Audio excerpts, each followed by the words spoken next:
మెదక్ జిల్లాలో ప్రముఖ పుణ్యక్షేత్రం ఏడుపాయలలోని వనదుర్గాదేవి ఆలయం మంజీరా నది ఉధృతంగా కొనసాగుతోంది.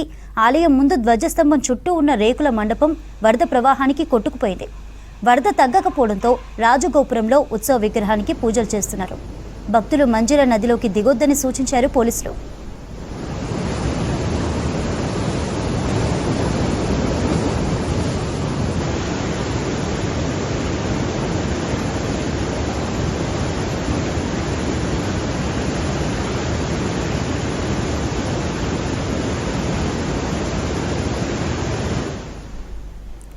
మెదక్ జిల్లాలో ప్రముఖ పుణ్యక్షేత్రం ఏడుపాయలలోని వనదుర్గాదేవి ఆలయం మంజీరా నది ఉధృతి కొనసాగుతోంది.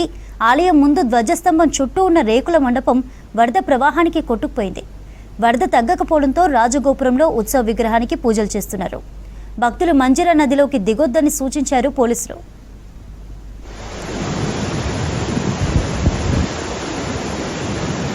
పేరు శ్రీనివాసు. ఇలా మనం జీడిమెట్ల విలేజ్ నుంచి మనం ఎక్కడ ఏడుపాయలకు వస్తే ఇక్కడ వాటర్ బ్రిడ్జ్ పై నుంచి వెళ్తుందని మొత్తం బంద్ పెట్టేసారు. ఒక 1 వీక్ దాకా ఉండొచ్చు. భక్తులందరికీ చేసుకుంటున్నాం. బ్రిడ్జిల పైన నుంచి ఫస్ట్ బ్రిడ్జ్ మునిగిపోయింది ఆల్రెడీ నిన్ననే. సెకండ్ బ్రిడ్జ్ నుంచి ఆల్రెడీ నీళ్లు పైనుంచి కొడుతుంది. థర్డ్ బ్రిడ్జి కూడా దగ్గరలో ఉన్నది. ఇప్పుడు 10-15 రోజులు కూడా కావచ్చు వాటర్ బంద్ అయ్యేసరికి.